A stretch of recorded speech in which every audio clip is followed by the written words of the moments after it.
ஸ்ரீ நம சிவாயம். என் பேர் தீபக் சந்துருங்க. நம்ம இப்போ கோவை காந்தி மாநகர் சுயம்பு புற்றிக்கன் சமயபுரம் மாரியம்மன் கோயிலுங்க. நம்ம கோயில் பேர் நம்ம ஸ்ரீ சுயம்பு புற்றிக்கன் சமயபுரம் மாரியம்மன் என்ற திருப்பெயரில் நம்ம அம்மன் காந்தி மாநகர் மக்களுக்கும் வெளியூர் மக்களுக்கும் தேடி வரவங்களை எந்த குறையும் இல்லாமல் நல்லபடியாக வச்சு காப்பாற்றுறாங்க.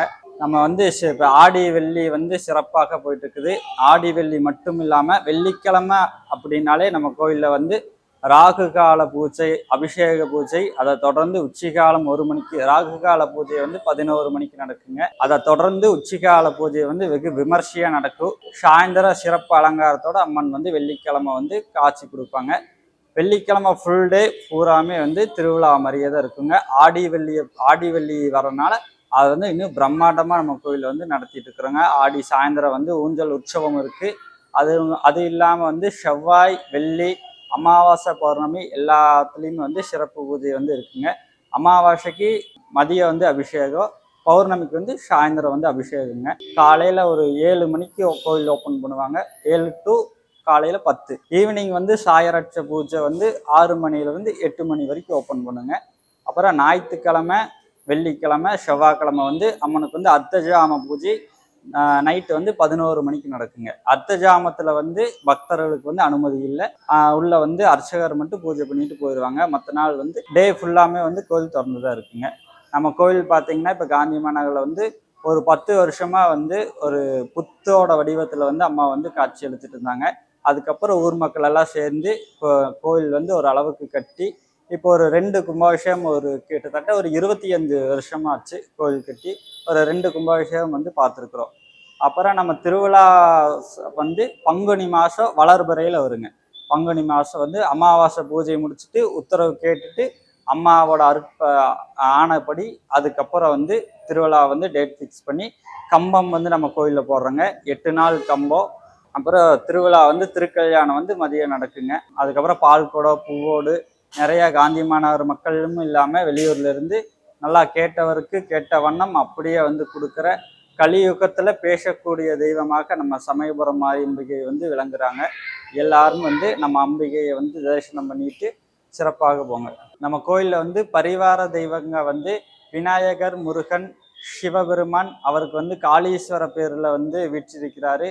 அதுக்கப்புறம் சங்கிலி கருப்பன், சப்தகன்னிகள், சொர்ண பைரவர், அப்புறம் துர்க்கையம்மன் இருக்காங்க.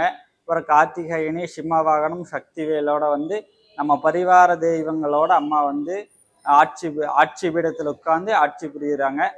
சங்கிலி கருப்பராயன் பூஜை அமாவாசைக்கு அவருக்கு சிறப்பாக உச்சிகால பூஜை நடக்குங்க. பிரதோஷம் அது சிவனுக்கு காளீஸ்வர பெருமாளுக்கு சாயந்தரம் 5:30 மணிக்கு அபிஷேகம் நடக்குங்க. பிரதோஷம் நடக்குங்க. அதுக்கப்புறம் ராவு கால பூஜை, எல்லா பூஜையும் பரிவார தெய்வங்களுக்கு உரிய தினத்தில் அஷ்டமி. அப்புறம் நம்ம கோயிலில் இப்போ இந்த கும்பாபிஷேகத்தில் வாராகி அம்மன் வச்சிருக்கிறாங்க. அந்த வாராகி அம்மனுக்கு பஞ்சமி 2 பூஜையுமே ஒரு மாதத்தில் வர தேய்பிறை, வளர்பிறை 2 பஞ்சமியுமே நடக்குங்க. வளர்பிறை பஞ்சமிக்கு மட்டும் நம்ம கோயிலில் சிறப்பு வாராகி ஹோமம் போடுறாங்க. அதுக்கப்புறம் நம்ம கோயில் வேண்டுதல் பூஜை அப்படிங்கிறது அம்மனுக்கு அபிஷேகம் ஒரு பட்டு சாத்தி அபிஷேகம் பண்ணுறது சிறப்புங்க. இப்போ வேண்டுதல் பூஜை அப்படின்னா இந்த எலுமிச்சம்பழம் மாலை போடுறது, அம்மனுக்கு புஷ்ப கைங்கிறது, இந்த மாதிரி நிறைய இருக்குங்க. இதில் நம்ம கோயிலில் எது ரொம்ப சிறப்பு அப்படின்னா வெள்ளிக்கு அந்த குழந்தை பாக்கியம் இல்லாதவங்களுக்கு அம்மா அந்த பிரச்சனையுமே கை குழந்தை, பால் குடிக்கிற குழந்தையாக அந்த பால் குடிக்கிற வயசுல இருந்து 7 வயசு 8 வயசு வரைக்குமே குழந்தைகளுக்கு தான எந்த பிரச்சனையா இருந்தாலும் அம்மா கிட்ட தீர்த்தம் மந்திரிச்சு கொடுப்போங்க. தீர்த்தமும் திண்ணூறு கயிறு ஒரு டைம் மந்திரிச்சு கட்டிட்டு போனா போதுங்க. என்ன பிரச்சனையா இருந்தாலும் எண்ணி வச்ச 6 நாளில் அந்த பிரச்சனைக்கான தீர்வை கொடுப்பாங்க.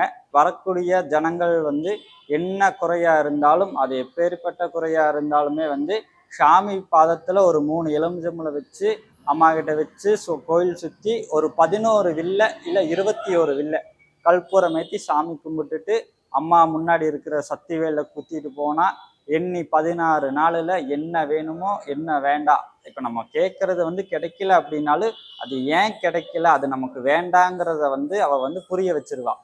நமக்கு நல்ல தாய்க்கு தெரியும் நமக்கு நல்லது கிடைக்குமா கெட்டதுன்னா. தாய்க்கு வந்து அது நமக்கு சரி வராது அப்படின்னா அதை வந்து புரிய வச்சுக்கக்கூடிய பக்குவத்தை வந்து அவளே கொண்டு வந்து கொடுத்துருவான். அப்புறம் உடம்பு சம்மந்தப்பட்ட விஷயத்துக்குமே வந்து அமாவாசையில வெள்ளிக்கிழமையில வந்து நம்ம கோயிலில் வந்து உப்பு மிளகு வந்து கம்பத்தில் வந்து போட்டு கும்பிட்றது வந்து இது. கம்பம் இல்லாத பட்சத்தில் கம்பத்துக்கு முன்னாடி இருக்கிற கம்ப கல்லுன்னு முன்னாடி ஒன்று வச்சுருப்பாங்க. அதில் வந்து உப்பு மிளகாய் வந்து போட்டுட்டு போனால், உப்பு மிளகு வந்து போட்டுட்டு போனால் உடல் சம்மந்தப்பட்ட விஷயத்துக்கு எல்லாத்துக்குமே போயிருங்க. அதுக்கப்புறம் அம்மை போட்டவங்களுக்கு வந்து தீர்த்தை வந்து ரொம்ப சிறப்பாக வந்து மந்திரிச்சு கொடுக்குறாங்க. இது அப்புறம் உடல் சம்மந்தப்பட்ட என்ன பிரச்சனையாக இருந்தாலும் அம்மா கிட்ட வந்து எலுமிச்சம்பழமும் தீர்த்தம் வாங்கிட்டு வந்து போனால் அது நடந்துருங்க. அதுக்கப்புறம் ராகு காலத்தில் வந்து அபிஷேகத்தில் வந்து ஒரு எலுமிச்சம்பழம் வச்சு கொடுப்போம்.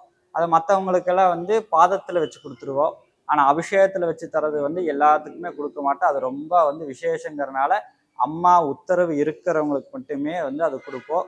அந்த மாதிரி வந்து கிட்டத்தட்ட எனக்கு விவரம் தெரிஞ்சதுலேருந்தே வந்து ஒரு 25-30 பேருமே வந்து அதான் ரீசண்டாக ஒரு வருஷத்துல வந்து 25-30 தம்பதியினர்கள் வந்து அம்மா கிட்ட எலுமிச்சம்பழம் வச்சு அதை வாங்கி அபிஷேகத்தில் வச்ச எலுமிச்சம்பழத்தை வாங்கி சாப்பிட்டு வந்து இப்போ குழந்தை பேரோட அம்மாவுக்கு வந்து முதல் முட்டை வந்து நம்ம கோயிலில் வந்து போட்டு அம்மா வந்து அம்மாவோட அருளை வந்து இன்னுமே பரப்பிட்டே இருக்கிறாங்க.